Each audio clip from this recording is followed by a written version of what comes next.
I haven't even started the audio recording yet. I'm just doing the video. I should start the audio recording too. There we go. There's the difference between Ohio and Virginia/Texas. Rita has a lovely flannel blanket on, and I've got the air conditioning cranked. Yeah, I know. It's been 90 all week. I'm like, oh. 90? Yeah. What? Well, 87 to 80, 87, 88. Upper 80s, but it's been ridiculous for April. Yeah, my electric bill was twice what it is last month, and it's only going to get worse. Yeah. That's it. That's assuming you can keep your electricity on, Alan. Oh, we can now. You in Texas, we know how you are. It's summer. Everybody's good now. Are we recording? Yes. Oh, yes, okay. we are. We have a little look. little guest. It's the guest of honor. Yeah. And for those of you who aren't looking, it's Tig. So you should probably go get the video, and you can see. Go get the video. He's being brushed. Tig the Magnificent. And scritched. His Royal Highness Tig. Yes. Yeah, sorry. There. That's okay. So, Rita, before you came on, I was just telling Alan I'm having a rum and coke, even though my daughter is working tonight. Oh, she driving herself? She got her license last week. Congratulations. So, yeah.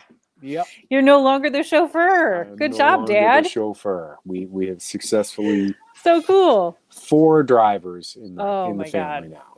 Wow. So 4 drivers, 4 cars, 2 motorcycles, and a partridge in a pear tree. That's good.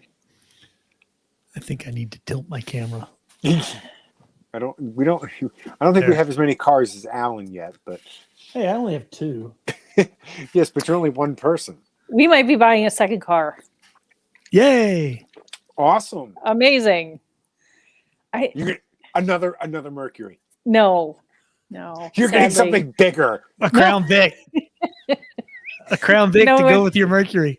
A 1972 Buick Deuce and a quarter. Actually, we're I don't know. We've been like tossing around ideas. I wanted a Ford Flex. Just because I like the look of them. They're kind of like kind of quirky and kind of a little retro looking and lots of trunk space, that sort of thing. But I saw them on the road, and really, I think they're way too big for me, for what I need. I mean, there's 6 seats in there. I don't know 6 people. So, and so then I was like looking at other like Ford things, like Ford Escape and the Ford Explorer. And I'm like, I don't know. The Escape. And then I went on to Consumer Reports. Our library has a subscription to Consumer Reports online, handy. And I looked up the best like used like little SUV type cars, and Subaru Forester. Ah, okay. Are you coming out? That's what I told Mike. He originally suggested one. I was like, I'm not a lesbian.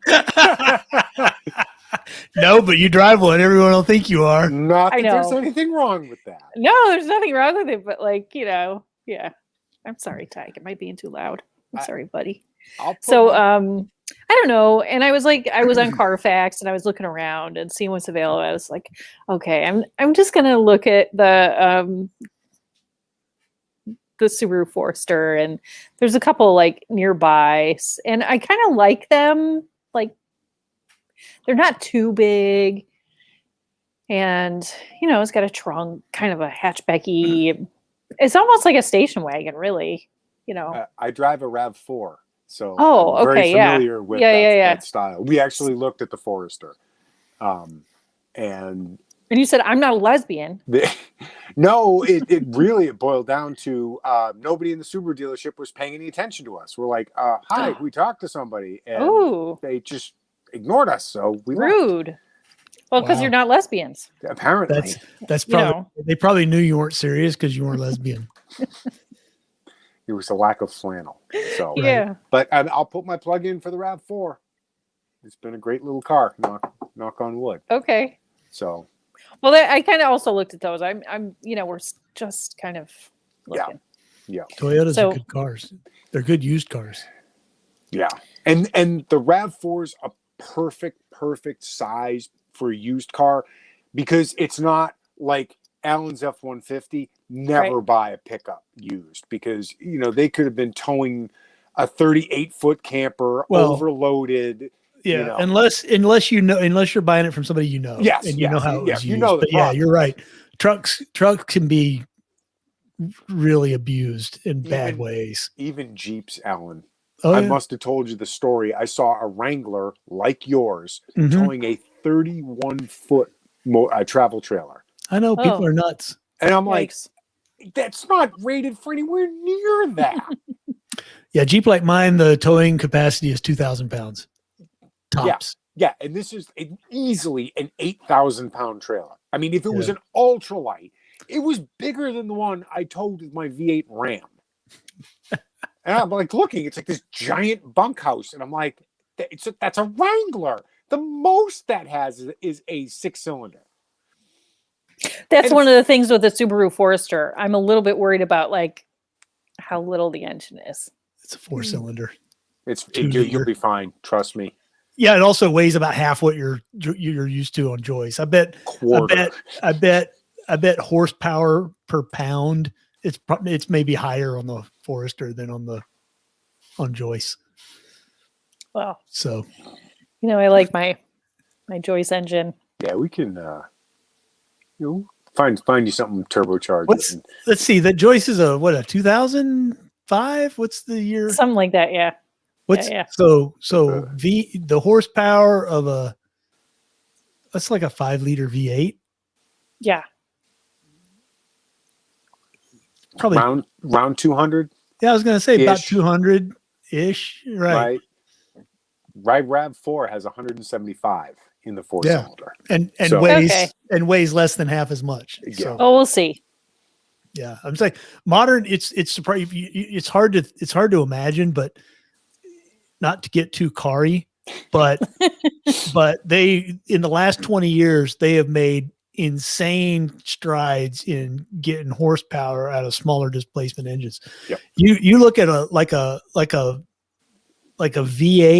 like a 5-liter ish V8 from the 80s or 90s, and you'd be lucky to hit 150, 200 horsepower stock.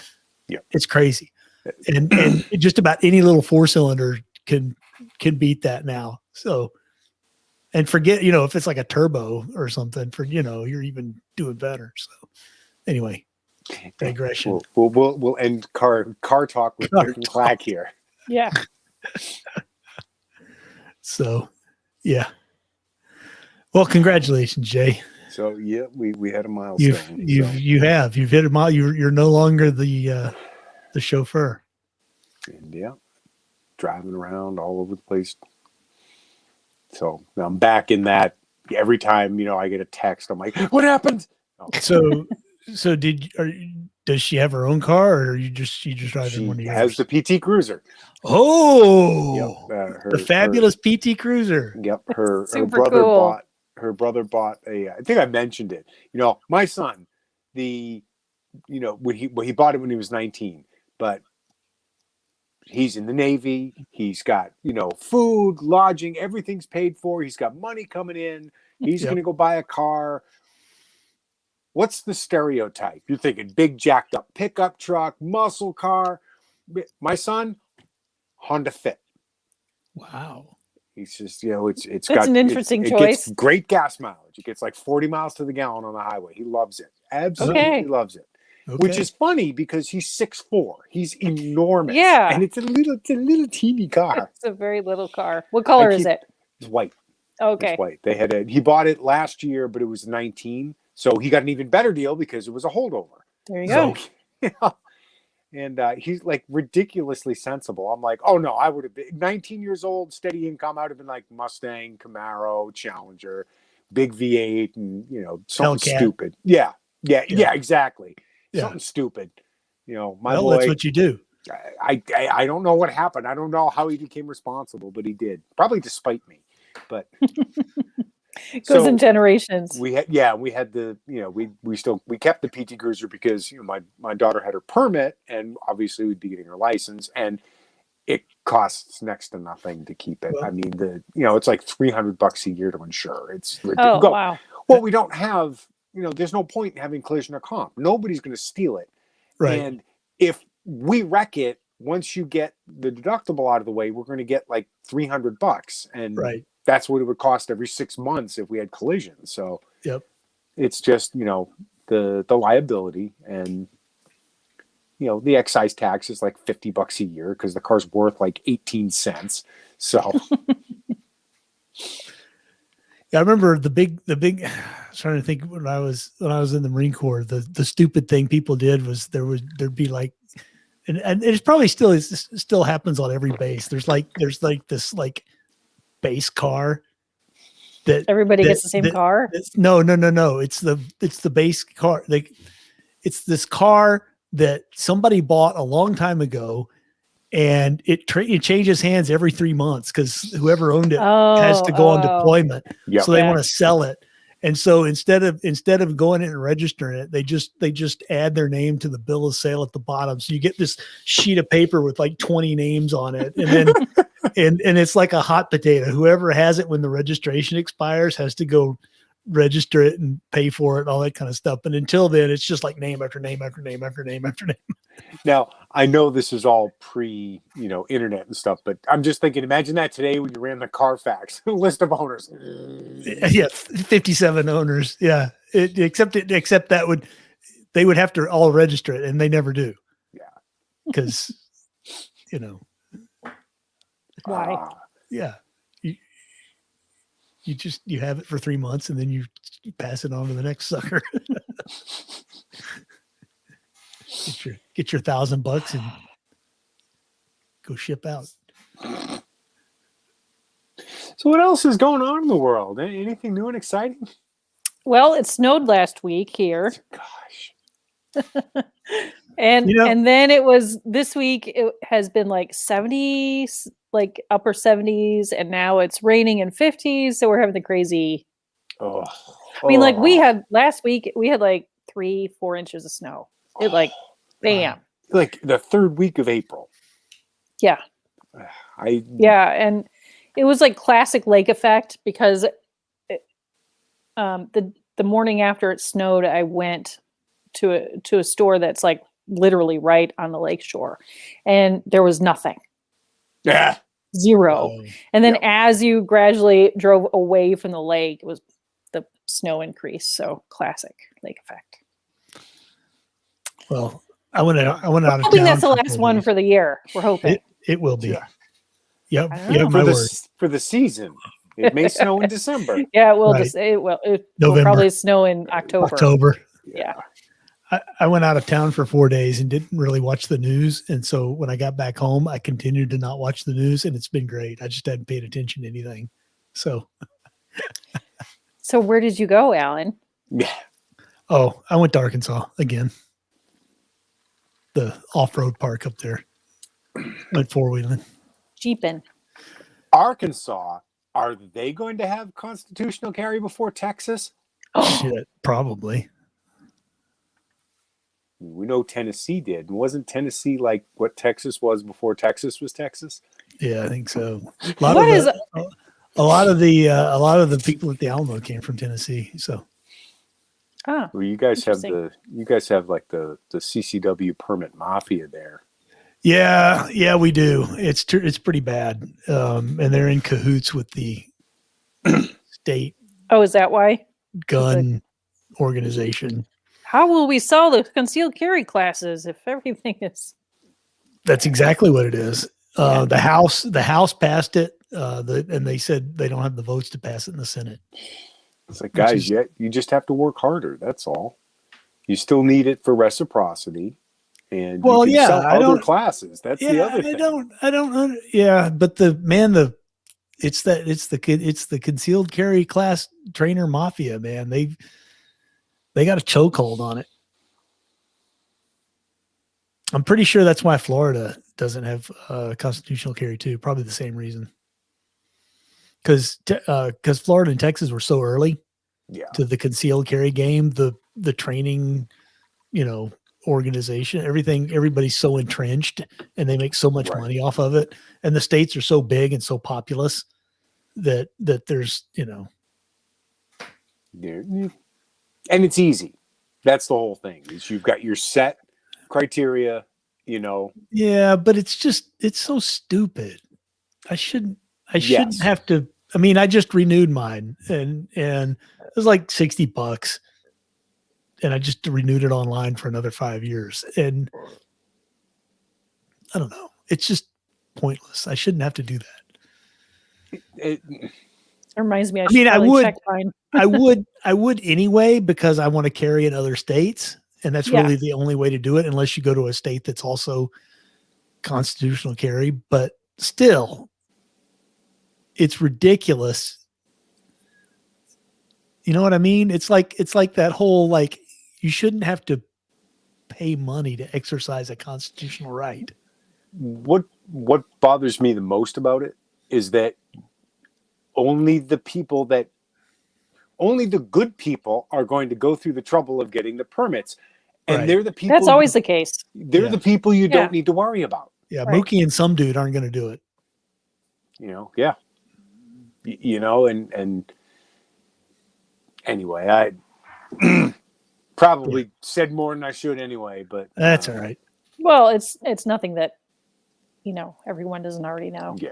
But Arkansas, what were you doing in Arkansas? So there's a local Jeep shop. They put together this little expedition called it Rock Quest 2021.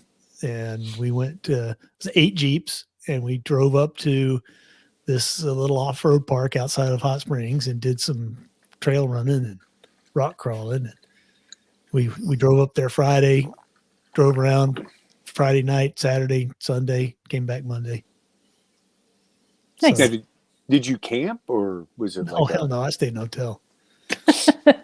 Alan doesn't camp. Are you crazy? The weather was nice enough. I probably could have camped. It rained really bad Friday night. So, and it was kind of rainy and gross Saturday. I mean, I don't know. Better mud. If I had, I don't like mud. If I had a trailer or something, I probably would have camped, but I don't. Plus, I'd have to see the problem I have, and I kind of was leaning this way last time I went, and this time I'm like, that's a 6.5 hour drive from Houston, and I'm thinking, man, if I screw up my Jeep, see, some of these trails are pretty rough. If I break something, I'm 6.5 hours from home with a broken vehicle. I can't drive home, so I'm gonna get a trailer. What do you do in that case? You rent a trailer. Yeah, you go to U-Haul and rent a trailer and hope somebody there with you can trailer it home for you. Yeah. Or give you a ride. Or you hire a car service that can take it down there, which is super expensive.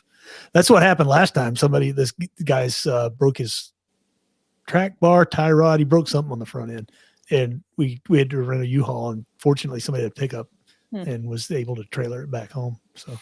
And you have a pickup, so it'd be super easy. Yeah. Now, what about? I mean, trailer's better, but what about like one of the an RV car dolly where you just put the front wheels on? I mean, nah, trailer. So you're driving the Jeep like this, yeah. Oh. Yeah, they don't recommend those.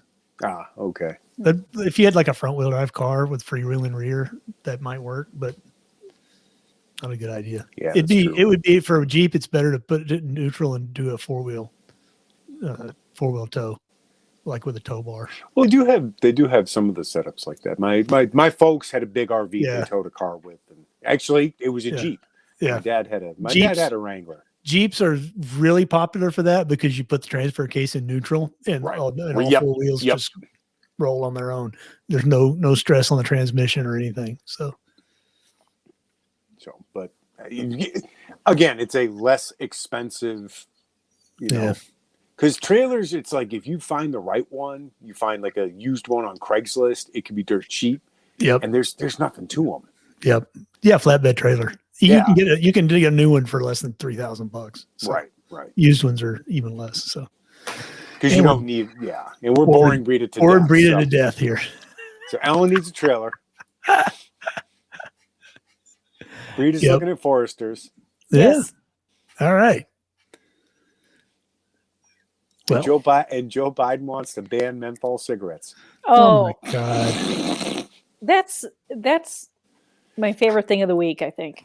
Like it came as a surprise to me, the whole menthol cigarette thing. Well, I mean, if you think about it, okay, they want to ban cigarettes. Cigarettes are bad for people. Yeah, we get it. However, so combine the menthol cigarette ban with the whole defund the police thing, and how's that going to work? How's that going to work? Yeah. It's the whole defund the police thing in general. Yeah. I'm pushing tons and tons of gun control where you're going to have to turn in your firearms, but all cops are bastards. How does that work again? I don't know how it works. Especially they're just not arresting and killing the right people, Jay. They'll fix that. Don't worry. Yeah, because all white supremacy is terrorism now. That's the biggest threat to America. Yeah. So what they're doing is othering white people and conservatives, because all conservatives are racist, right? That's their Republicans are racist, conservatives are racist, therefore white supremacy, therefore terrorism. Yep. And basically you better stay in line or you're screwed. Yep. And it's going to go beyond cancel culture. It's going to be, you're going to be on the no-fly list. You're going to, wait till the Fed rolls out the central bank digital currency. How about not having any money? No money, no job. Yeah. Yeah. I mean, this is how things start, and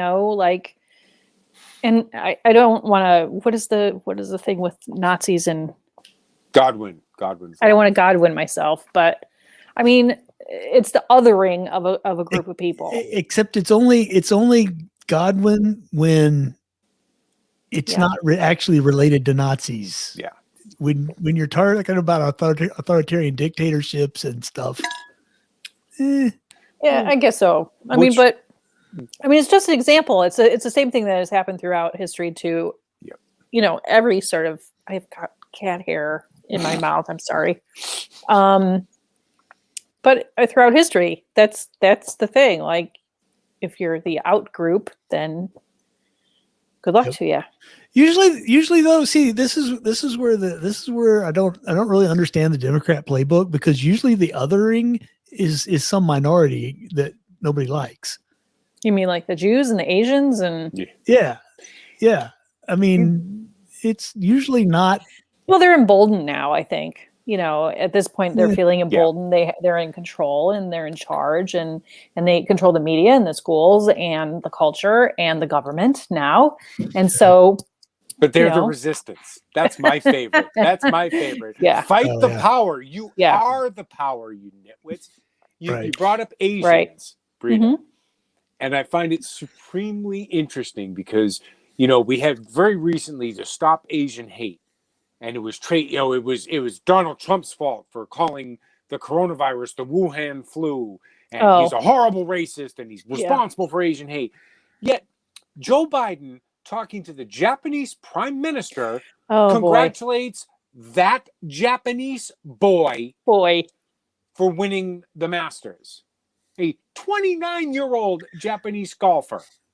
Yeah, 29. But Japanese boy.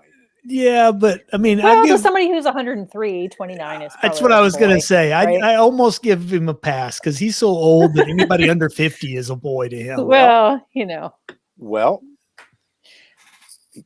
again, what if Donald Trump was a racist responsible for Stop Asian Hate because he referred to COVID-19 as the Wuhan virus. Right. He referred to it by the geographical location in which it was originated. Spanish flu. Ebola, Spanish flu, exactly. West Nile virus. It is. there is historical precedent for exactly what Donald Trump did, but he was this horrible racist responsible for Asian hate and racism, blah, blah, blah, blah, blah, blah, blah, blah. Joe Biden uses a horrifically derogatory term.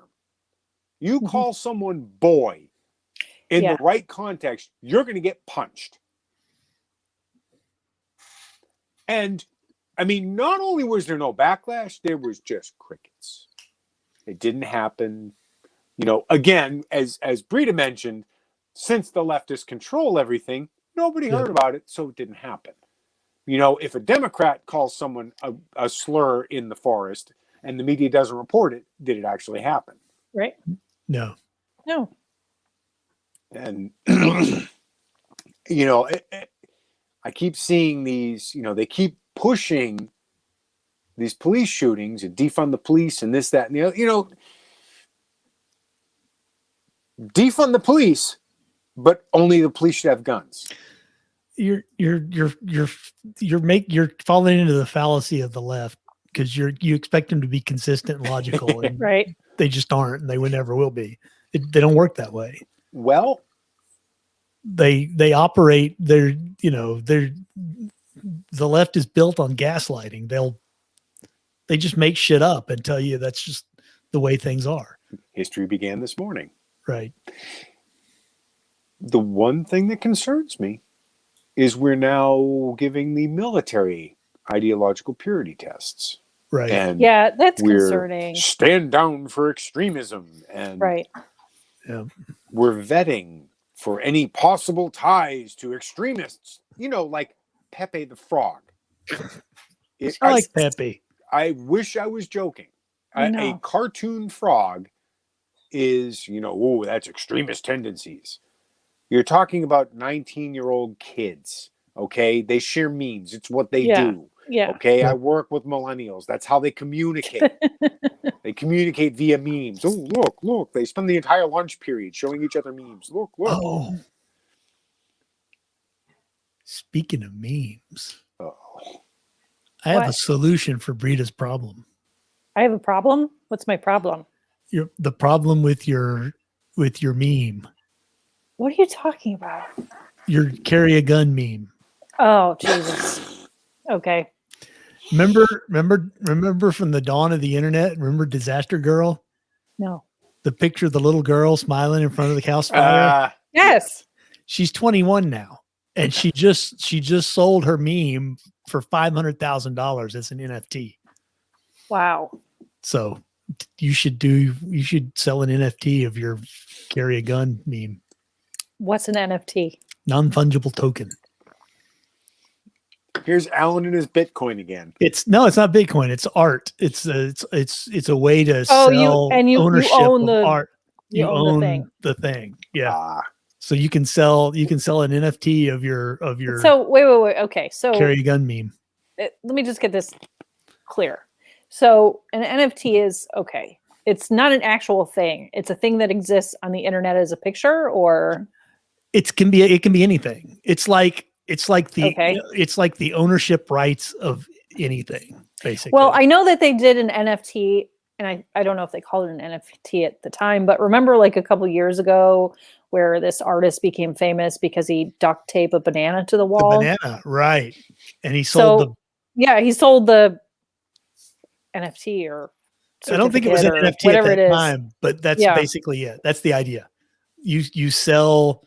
That's such a weird concept to me. It's so strange because like, what are you selling exactly? You're selling your idea, or I don't know. It's so strange to me, right? Like, so this artist comes up with this banana duct tape to the wall. Right. It goes viral, yada, yada, yada. He sells the certificate saying you now own the banana duct tape to the wall, except it doesn't exist because the banana goes bad and the duct tape falls off. And you own the idea of the banana duct tape to the wall. Yeah, but it's not, a person can buy the idea, but it's not theirs. It's like this weird, I don't get it. There's two components. Right? There's two components of it. One is some people just want to support artists. So they'll Okay. it's like a sponsorship. Think of it like a sponsorship kind of thing. Okay. You're buying, and a lot of digital artists are selling their digital art that they put out on like Instagram and Facebook Right. and stuff like Yeah. that. Memes. A lot of the big meme creators are selling their stuff as NFTs, and a lot of people are buying them for two reasons. One, because they think it's going to get worth, it's going to be worth more someday, which is idiotic. But they're also selling it because they like what he does and they want to give him some money, and it's a way to do that. And own a piece of, So how would I create an NFT for my quote? Oh, there's all kinds of places you can go and create an NFT, and then you just auction it off. Huh. So interesting there you go. Speaking of interesting art, though. Yes. All right. What? The sheet of plywood painted blue that sold for hundreds of thousands of dollars. Yeah. That makes more sense now, given the price of plywood. Hey, yeah, totally. I need a piece of plywood. It's probably cheaper to buy that piece of art and just use the plywood than it is to buy an actual sheet of plywood. God. That's not going to have horrible ramifications. I've seen it for like almost $100 now. For like a good thick piece of quality plywood. And what's going to happen in 3 or 4 months when it's hurricane season? Oh yeah. Yeah. Well, usually they use like particle board. They use that. I have a solution for that, but still, yeah. I have a solution. What? Wattle and daub. Don't build your houses in where hurricanes go. Wattle and daub. You know what that is? Yeah, daub. Yeah, daub and wattle. Yeah, the sticks and mud and poop. Yep. Sticks. But it's gonna make houses more expensive. Yeah. Because if you look at if it costs X amount more to build a house because the price of wood has gone up, that's just gonna make every other existing house more expensive. And built more crappy. Oh yeah, the new ones. Houses are built crappy, now. And just imagine when the plywood is like a 1/4 inch thick. Yeah. A lot of places. Go ahead. Oh, I was going to say it's also going to put a significant damper on like home remodeling. Yeah. Because that's one of those things. If you've been thinking about like an addition or anything of that nature, and you go and you spec it out and you look at the prices given, the current materials, like, oh shit, maybe we'll wait till next year and see if this goes back down. 2x4s are $7 a piece. Yeah. Crazy. Yeah. And they're shitty too. Well, you're not supposed to want a bigger house, Jay. That is not ecologically sound. That's true. That's Greta. Should be downsizing. Greta would not approve. Right. Saint Greta. Well, on the other hand, it's going to make other building technologies that much more interesting. Like sure, the 3D printed houses and the cinder blocks and stuff other building materials that aren't wood. It's going to make them more viable. Legos. Wattle and daub. Well, they've been trying to do steel, replace the 2x4s with steel. So they've been doing that in commercial real estate. Right. They've been trying to do it in houses for decades, but it's just, for some reason, it's just been resisted by people. But I expect wasn't there like a big steel house thing like post-war? Yeah. Where they're like prefab. Yep. Whatever. Okay. What I'm saying. Never mind. But then you could stick magnets anywhere in your house. How cool would that be? You're right, Rita. Yes, I am right. Thank you. Thank you. I don't remember. I just remember seeing like the old movie things about it. Yeah. Prefabricated houses. There was one locally and it was weird looking. It looked like kind of big square blocks put together on the outside. I don't know. I don't remember what happened to it, but I just remember driving by it when I was a kid and it just really looked weird. Maybe it rusted. It may have. I mean, Wonderful Seymour geodesic domes. Yeah. That was like a fad that was like a 70s thing. Yeah. And it was like the big thing and then it just fell off the map.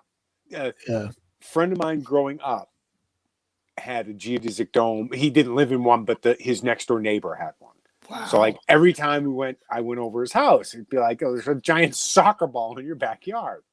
And it was like a little mini Epcot in the backyard. And, yeah. You know, I remember going in once and, you know, you've got stairs going up around the outside and it's all open and very futuristic. And yeah, it was just, you know, it was one of those things. It was the big thing for about 8 minutes and then it just fell off the planet. There is a house, actually, I think it's in the same county as us. They call it the Flintstone House. And I don't know how they built it, like concrete or something, but it looks like the Flintstone House. And the inside is really, I mean, it's really cool looking. I'm trying to find a good picture of it. But one of the cool features of it, here's a kind of is that the chimney is like this, and it's in a part of Ohio that gets a lot of snow. Oh. And so in the wintertime, kids would be able to slide down. Oh, I found pictures of it. Yeah. Oh, so yeah, it's like molded concrete or something. I think it's concrete. So. Oh yeah. But there's the chimney, yeah. So it's made out of rock. Yeah, it's concrete. Do you think they take it for granted? They do take it for granted. Oh my God. I guess if you go and you ask nicely, the dude will give you a tour of the inside. Is it like one of those the houses of tomorrow, like you saw like on the roadside in Florida? Maybe. Like I don't know the history behind it, but the dude like really loves his Flintstone house. And the inside is like all rounded, you know. I don't know. Yeah, that looks cool. It's kind of cool. Right? Yeah. I live there. That's pretty neat. It's almost as good as one of those like Hobbit houses they build into the side of hills and stuff. Yeah. Those are cool too. Like living in a cave. But not a nasty hole. A dry hole. Sorry. Not that I've read The Hobbit a few times. Wow, Jay. I know.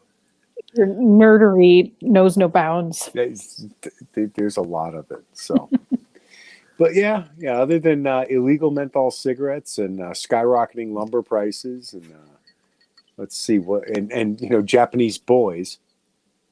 Oh, and Gen Z figuring out what meat's made out of. Oh God. Okay, I have a lot to say about that. All right, go ahead, Brita.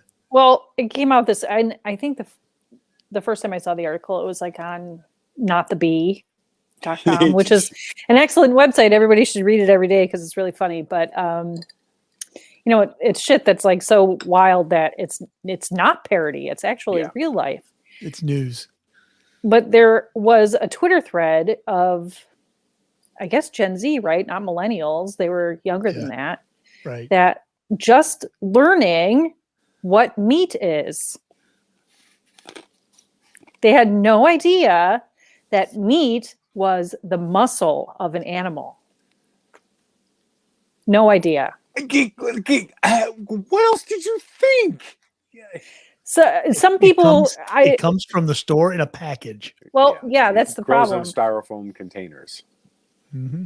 Some kids were like, "Oh, I thought that you had meat and muscle in your body." And another kid was like, "Oh, it was a girl. She's like, I just thought it was like a really thick layer of like skin, and it was all just the meat part is just skin." What? And so I got to thinking, like, so what have these people been eating? It's just like, do you not have like chicken or turkey where you can literally see? Right. I bet they don't. I bet they've been eating like processed packaged food. Yeah. They've been chicken eating nuggets, microwave meals and chicken nuggets and stuff like that. I bet they've not made anything from scratch in their lives. Hamburger, processed. But, you know, my comment was, you know, Jimmy Carter, he's history's greatest monster. Because Department of Education. Thank you, Jimmy. Oh my God. Oh my God. 42 years of dumbing down the American population. It's Amazing. bearing fruit, isn't it? All according to plan. Yep. Yeah. I'm trying to imagine. I mean, they had to have had parents at some point, these people. And I'm trying to think, like, what have their parents like been feeding them? And I can only imagine that they're not. It's probably just all processed crap. Yeah. You know, frozen food and chicken nuggets and hamburgers and fast food. And Yep. you never actually see a piece of meat that is, you know, have they never had a steak? Like, it's baffling to me. Baffling. And, you know, these people don't know how to cook. No. Clearly. They don't know how to cook anything. They just microwave everything, probably. Well, I mean, they're probably afraid that the slow cook will burn the house down. But Do you have an air fryer yet? no, Not yet? not Jay. yet. Not yet. My daughter has an air fryer, Jay. Come Get on it, Jay. Get the program. Best chicken wings you'll have in your life. And they're made out of meat. Hey. That's exactly where I was going. Are we sure they're not just all skin? Well, there's a lot of skin, but that's a good part. So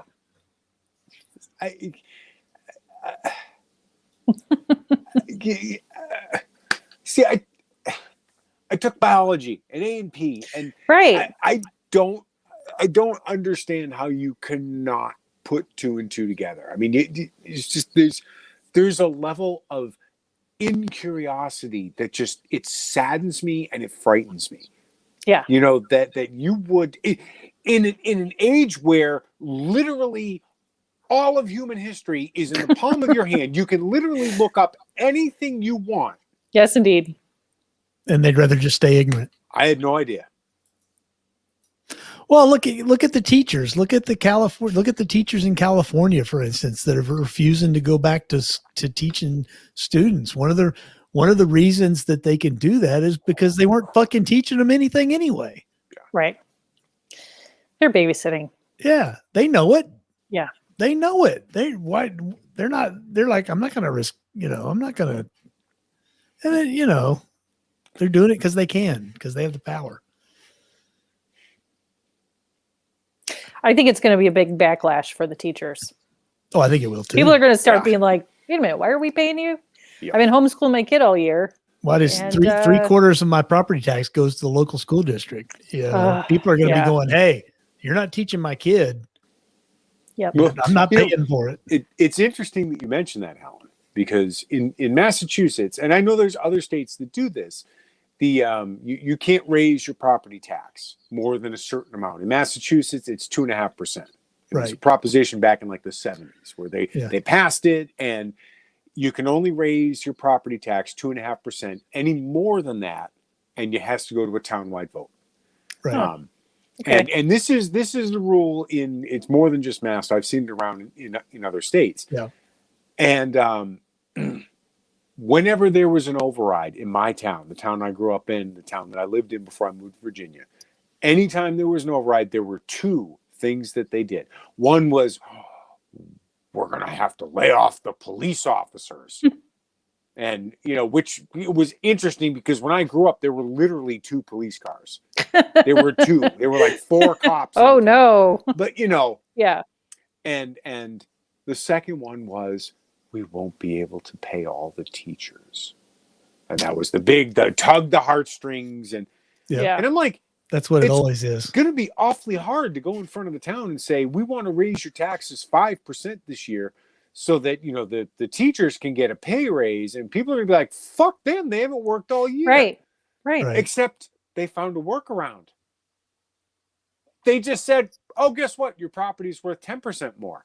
Right. So we don't have to raise your property taxes. We'll just tax you on what the property's worth. Nice. Yep. So they find a way. They will find a way. They find a way. Yeah. In fact, and that's one of the things, if they applied the rules that they applied to corporations, to governments, most of them would be bankrupt.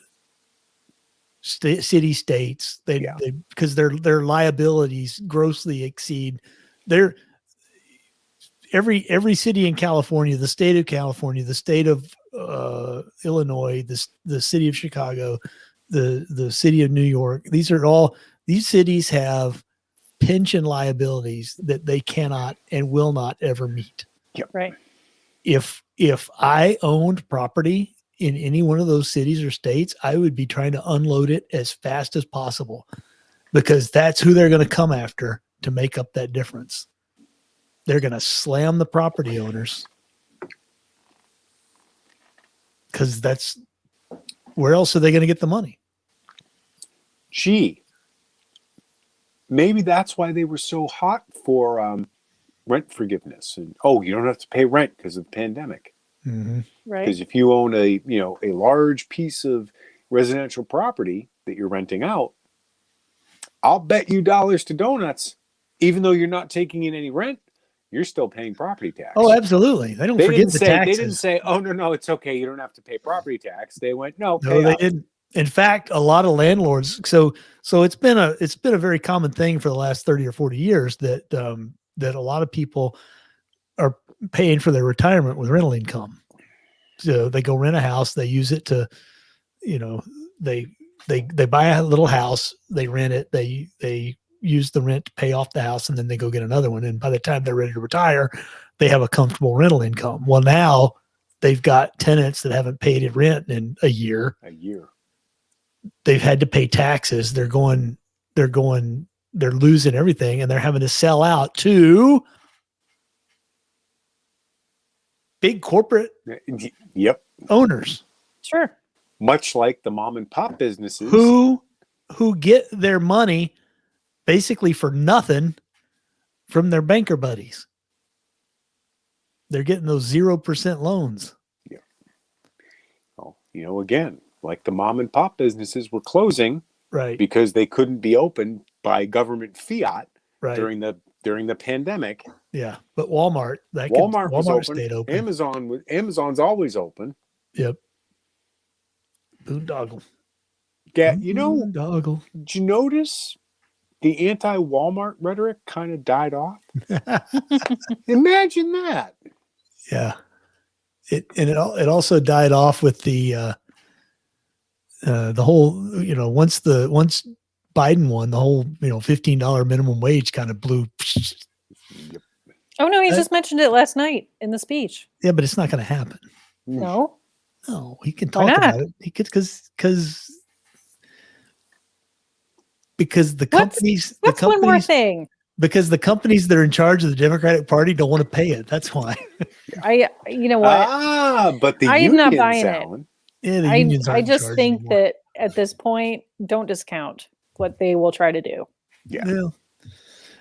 Well, they can try all day long, but the problem is they have to get it through the Senate, and they don't have the votes in the Senate. So, yet. Yeah, we'll see. I don't know. We'll see. I mean, like, what's the spending thing is like. Remember when Obama did his first stimulus thing? Oh yeah, and it was the 1 point. No. After that, 800 million. No, it was like $1 trillion. No, it was 800 million. Was it 800 million? Oh my God. 800 million. And now, now we're talking trillions. Yeah. Trillions. There's multiple trillions. And no one can even conceptualize that number. It's actually a law. I forget. It's the law of depreciation and debasement or something like that. Anyway, there's a mathematical progression. So, and you see this play out in countries where the first time they do it, it's a small amount. The next time they do it, it's twice that amount. The next time they do it, it's a exponential progression. And after 7 times, you get Weimar. Yeah. Well, sure. I mean, and people become numb to it. It's like, oh, what's another trillion? What's another trillion? Just print more money. Yeah. All you do, print more money. Meanwhile, the prices of everything start shooting up like crazy. Yeah. You mean gosh, plywood? why is plywood and food and everything now? Yep. And that they're not going to just if minimum wage doubles, they're not just going to double the price of everything, are they? Yeah. Yep. Oh, and then we need $30 an hour.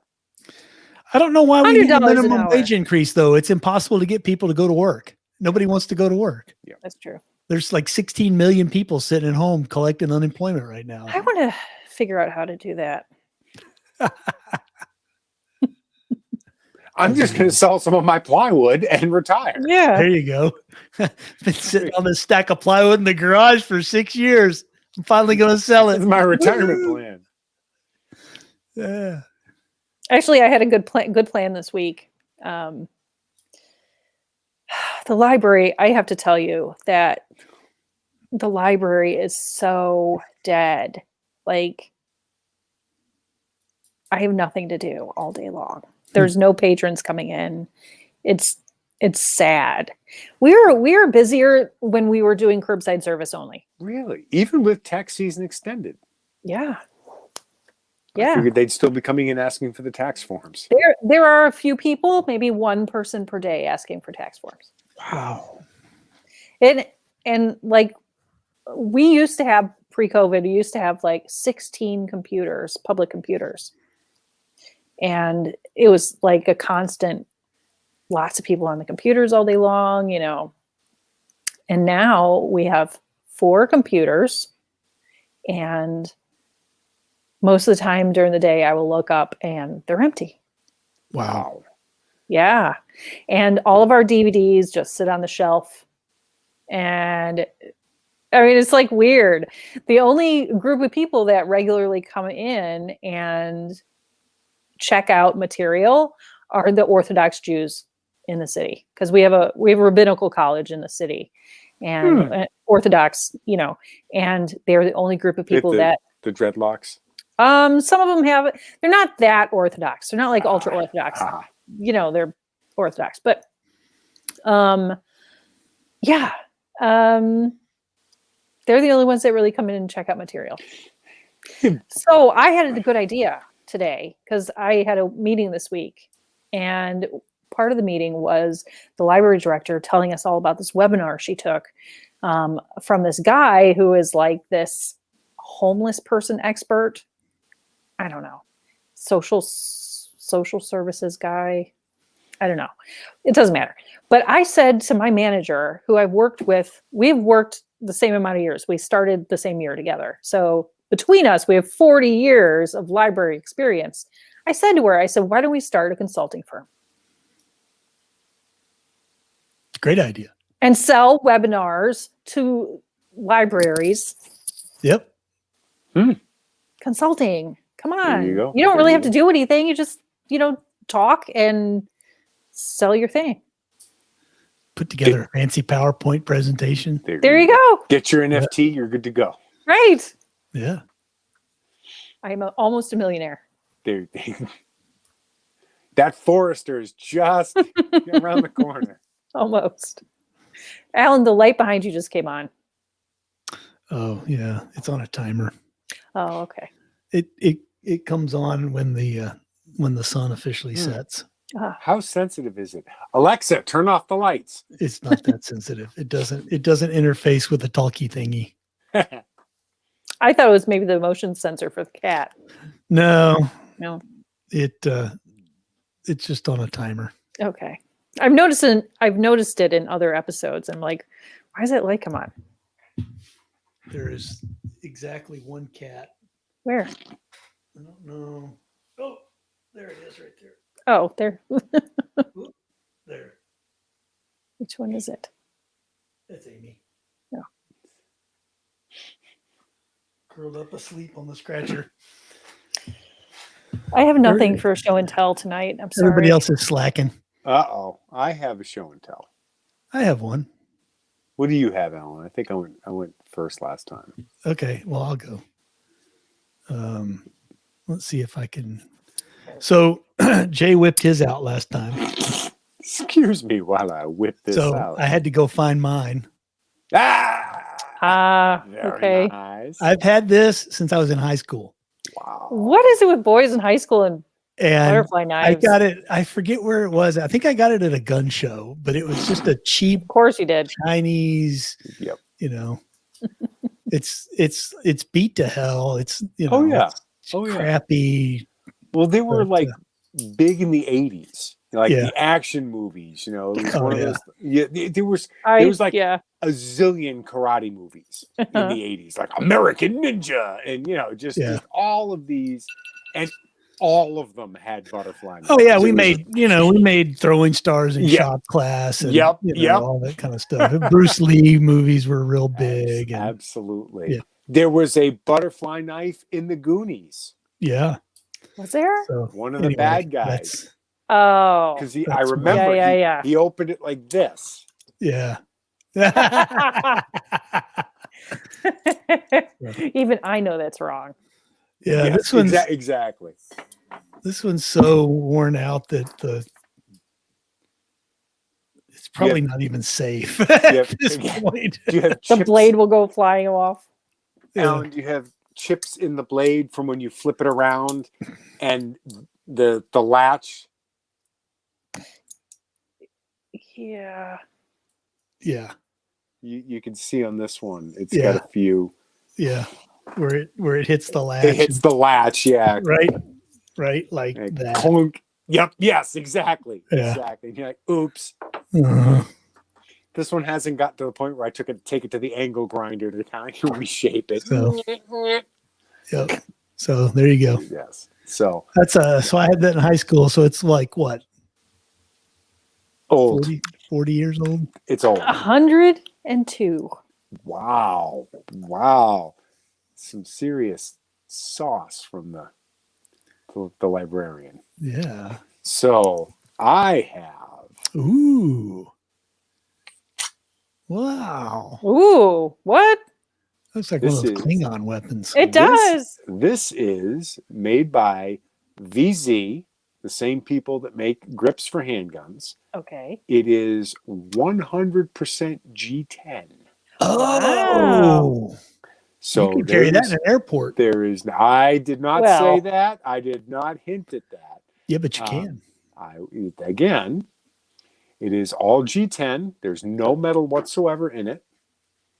There is metal in the bolsters in the sheet. That's funny. But if, I wouldn't say airport, but if you were someplace that had a metal detector, it's not metal.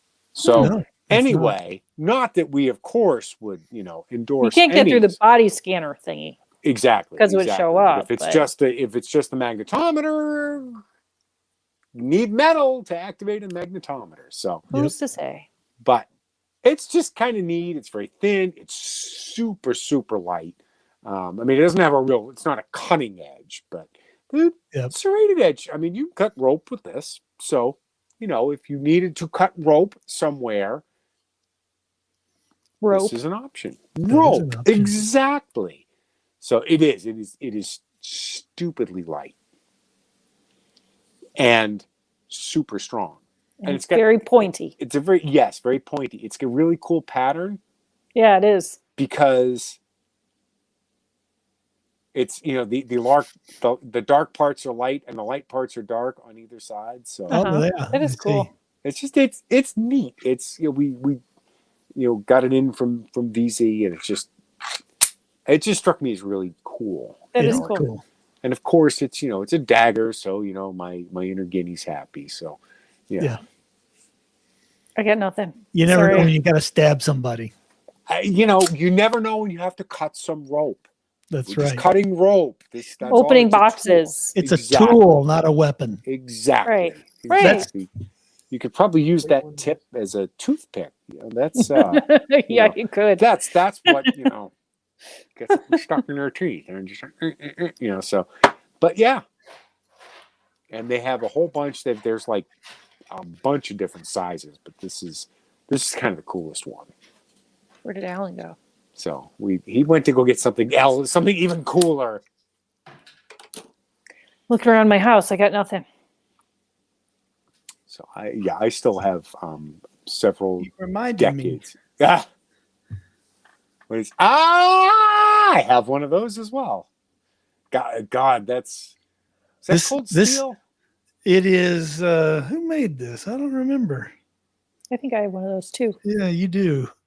I don't remember, but it stays in my little my desk drawer there with all the mailing stamps and stuff. It's a letter opener. Exactly. Did we get those at annual meeting? I think we got them at like a gun at the annual meeting or something. Yeah. Somebody was selling them.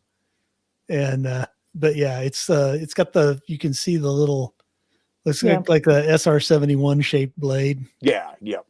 And I bet you can cut rope with that too. I don't know. You can definitely cut open an envelope though. There you go. It's a letter opener. That's right. It's not a weapon. It's a letter opener. Stab a piece of meat. Yeah, you could definitely stab a piece of meat with it. You could stab a hot ham. Not sure you there could you go. I'm not sure you could cut a piece of meat with it. Maybe a piece of hamburger, but you know, if you found yourself without any utensils whatsoever, you could, just stab a piece and absolutely. So. We have these too. What is that? It's a pen. Oh. It's a pen. Your little thing is so small on the screen, I can't see it. Yeah. Put yourself in the center, Alan, because it looks like a little tiny spear. It's a deadly weapon. Oh, yeah, they're tactical pen. It's not a tactical. It's just a pen. A regular pen. But you could. I mean, it's the whole like the British anti-knife thing. I mean, literally. Come on, everything around you is a weapon, right? We all saw John Wick, right? Yeah. The pencil. Yeah. I like the John Wick scene in the library. The book. He kills a guy with a book. Casino. Yeah. Joe Pesci with the pen in the guy's neck. Yeah. I mean, people are. I mean, fountain pen. Yeah. You think about what that could do to an eye socket. Oh, yeah. It's a fountain pen. It's like all the nitwits who are like, oh, the Second Amendment only applies to muskets. Her. Well, guess what? Here's your First Amendment, motherfucker. Unless you're writing with a fountain pen on parchment, shut up. Yeah, that's true. I'm with you. I gotta be careful with the fountain pen, otherwise there's going to be ink everywhere. I like the John Wick with the book in the library. Yes. That was great. It bothered me that he put it back on the shelf. Leave it on the cart. Put it on the shelf. Could kill a dude with a book, but the thing that bothered her was that he shelved it back himself. He may have misshelved it, might have been out of order. Breed is going to kick John Wick's ass. It just annoyed me. Speaking of John Wick. Yes. The last week, to celebrate my daughter getting a license, we watched a movie that I said she had to see, which was Bill and Ted's Excellent Adventure. I don't think I've seen that since I saw it in the theater. That's a great movie. And here's the interesting thing, that aside from, the clothes and the music is very dated. Right. Movie itself holds up pretty well. Huh. I was actually kind of surprised. But yes, an extremely young Keanu Reeves. Whoa, Rufus! And it's just, You know why it holds up well? Because it came out when I was a teenager. Because it's a time travel movie. It is. Back to the Future is kind of iffy, but yeah, but they didn't travel to the future. They traveled to the past. They traveled to the future in the second one. Yeah, but the second one, the second one almost never happened. Other than Road Warrior and Empire Strikes Back, the second movie is never anywhere near as good. Right. The latest one they made was pretty good though. The one where they're old. Yeah, this gets into a whole pet peeve of mine. I like that. Like, I like it when a remake or an update or a sequel or whatever makes sense. This is Bill and Ted have grown up and their kids are getting into it. And I'm totally fine. And another one that I bring up repeatedly is the National Lampoon's Vacation reboot that they did where they brought back. It was his kid. They brought back the adult Rusty. Right. You know, because he was looking back at the car trips he took as a kid and wanted to recreate it with his family. I'm like, give me the flimsiest of pretexts, and I'm happy to watch.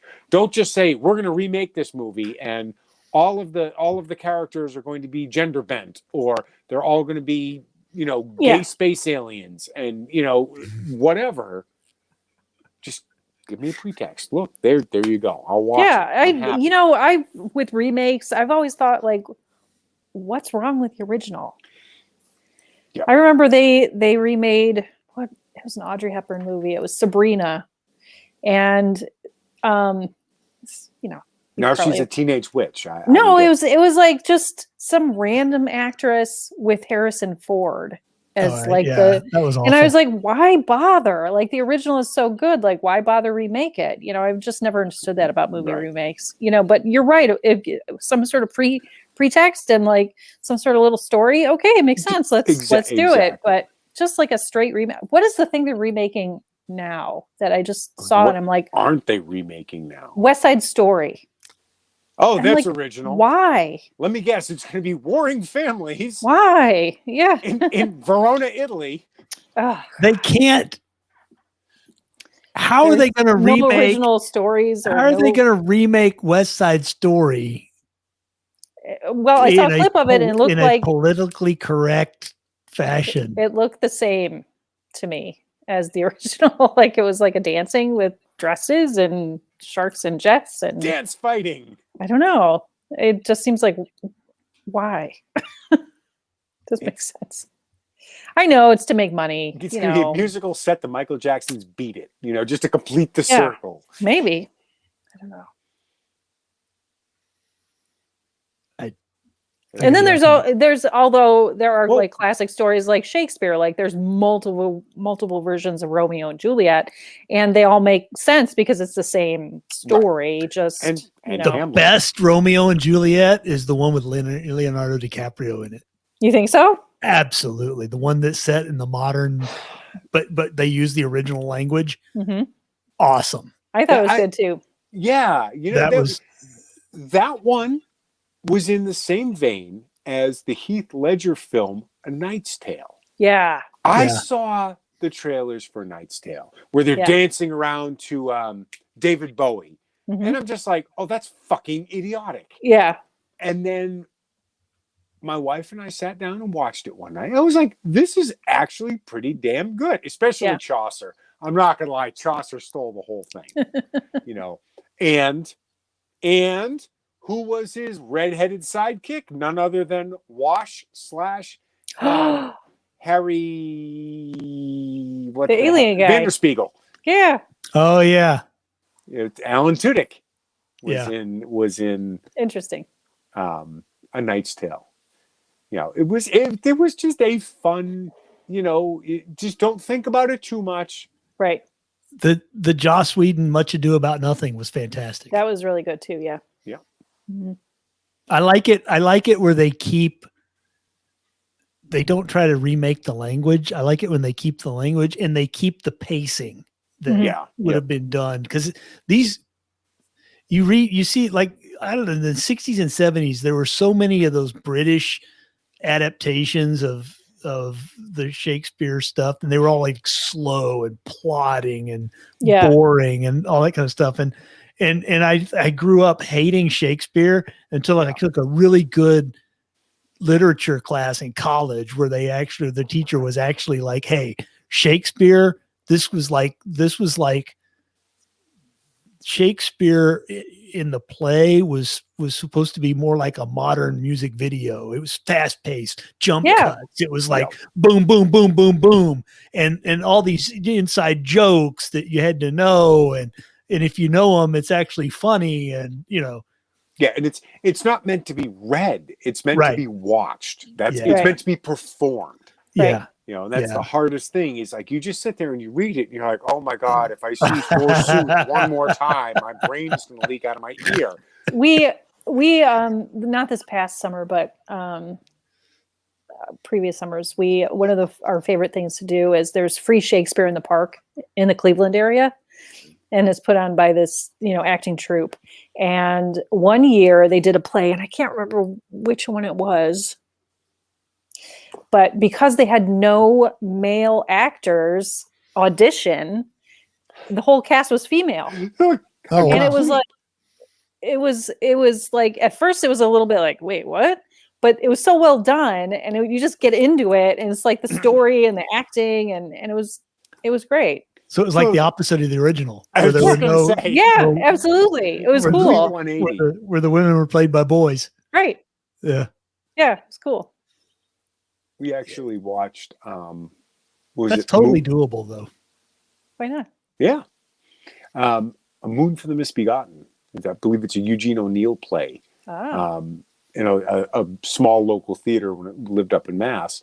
And at, when the director was Israel Horowitz, the father of Adam Horowitz. Oh. One of the Beastie Boys, which is like, he's Wow. like, yeah, you've probably heard of my son Adam. And we're like, Yes. I'm like, Holy what? shit. Ad Rock's dad. Wow. So it's just kind of cool, but it really is. It really is. You're reading a play in a book is just boring. It's you're just like, Tom says this and Bill says this, and it's just back and forth and back. And you're like, but when you watch it play out, it's just worlds different. Holy shit! Have you seen the Beastie Boys recently? Well, first of all, there's only 2 left. They're like the Ramones. It's like a race to see who's like the Highlander. There can be only one. Wow. Yeah, they did not age well. They fought for their right to party a little too hard. Boy, did they! Wow. Yeah. Like I said, the Ramones. There's 2 left out of the original. Yeah. Oh, We're well. old. We're gonna have to combine the Beastie Boys, the Ramones, and Run DMC and just make one band. We're TMC. The Run DM Moans boys or something. I don't know. Johnny Rotten's doing pretty good still. Yeah, he's about to get unpersoned, which is hysterical. Yes, he is getting canceled. Probably. I do have to say, the Sex Pistols had one of the most honest reunion tours I've ever seen. And they asked Johnny Rotten, they said, you guys got back together, you broke up under horrific circumstances. And he said, yeah, we found the one thing that could reunite us and have us overcome our differences, your money. And it was just straight up yep. It wasn't any of this fucking Eagles That's bullshit great. where it's like, hey, we still wanted to make more art. No, fuck you. You needed more money. That's great. You needed, Don Henley needed another fucking mansion. Okay. He was just like, yep. We found the one thing that could bring us together. Your money. Nice. Punk rock. Yep. Punk rock. They're still rebelling against the prevailing authority. Yeah. Yes. Because he's not politically correct. Right. And if you suggest to him that he be politically correct, he'll tell you to go fuck yourself. Yeah. There's Johnny Rotten. If you expect anything different, you're going to be disappointed. You don't know who you're dealing with. Exactly. And they were so surprised to see that he was pro Trump, and it was like, look at the authoritarian running against him. Right. Yep.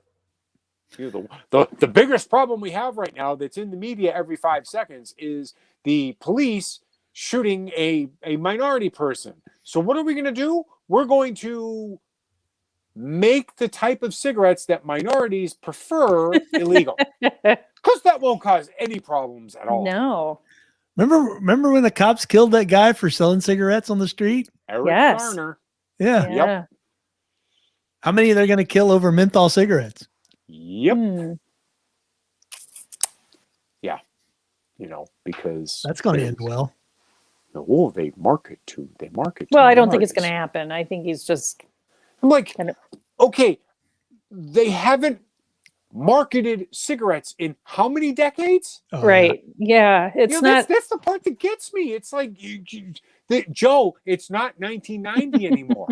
Right. Joe Camel doesn't exist. Right. Oh, you saw that thing where he was like, I'm going to take one more question, but I'm going to get in trouble. Yes. And they're like, dude, you're the president of the United States. Who are you in trouble with, Joe? Who's your handler? Who are you getting in trouble with for taking another question? Yeah. Dr. Jill's going to make him work. Dr. Jill's going to spank him. No, make it stop. She gonna lock him in his room and not give him his Jell-O for. Yeah, he's not gonna get Jell-O tonight. You know. That's it. No Matlock for you. Oh my God. You know what I always like to think about powerful people? What do they wear to bed? Joe Biden is old man pajamas. They're stripy, You think so? blue and white stripy old man pajamas. Guarantee Okay. it. Guarantee it. He's got. What do you think Trump wore to bed? Gold boxers. Silk. Gold Okay. silk boxers. Yes. All right. And a bathrobe that costs more than my car. Right. Because Probably. he could. Yeah, it's probably made with like virgin silk. Yeah. Nancy Pelosi. Oh, a rubber gimp suit. Ugh. No.